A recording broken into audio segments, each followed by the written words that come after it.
Okay, so ngayon ituturo ko naman kung paano i-access yung application natin online.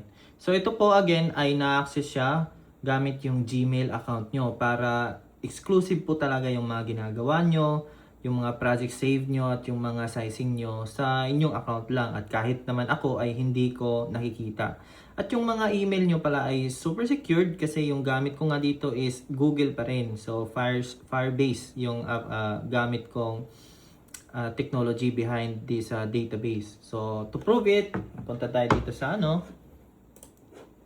Ayan. So, bali, ito lang yung nakikita ko sa Firebase, yung email nyo lang. Email nyo, kasi syempre, i-validate ko yan.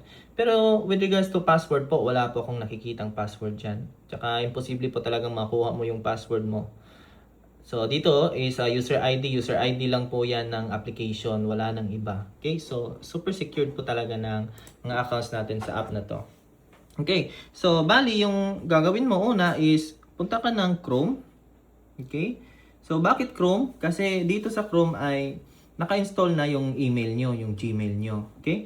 And then, type mo lang dito sa taas, solar.jmbcomputers.com. Bali yung JMB Computers po ay company po namin. Okay? So, once po na visit nyo na, continue nyo lang using Google. Yan.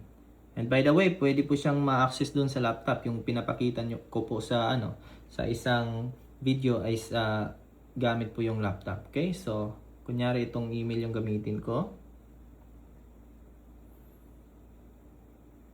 Okay. So, magla-login po siya. Ito po yung nakikita nyo after login. Tapos magpa-prompt po yan.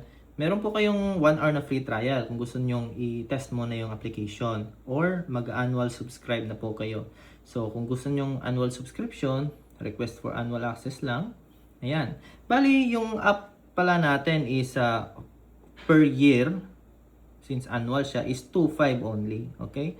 Pero kung meron kayong mga voucher code, may discount po yan. Kunyari, dito, sabi natin, yung renewable, meron siyang, pag ginamit mo siya, meron kayong discount na kukuha.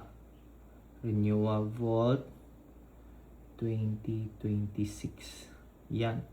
So, once you apply it, ayan, automatic less 500 pesos daw. Yan. So, 2K na lang yung babayaran nyo. Per year yan So, tingin ko naman yung 2,000 sa loob ng isang taon ay nababawi nyo na yan. Bawing-bawi na yan. Okay? So, bali yung gagawin nyo is scan nyo lang to or picturean nyo at pay lang kayo via GCash or Paymaya. Tapos, pag nakabayad na po kayo ay mag-send lang po kayo ng screenshot dito sa proof of payment. Okay? So, click nyo lang yung kunyari, photo library. Hanap lang kayo ng photos. For example, yan. Okay? Tapos, submit payment proof. Okay. So, after submission po ay magpa-prompt po yan na pending. Yan, under review. So, itong email na to ay i-check ko pa doon sa system ko. At i-check ko rin yung screenshot nyo kung nag-reflect po ba siya sa akin. Tapos, afterwards, pwede ko na po siyang i-approve.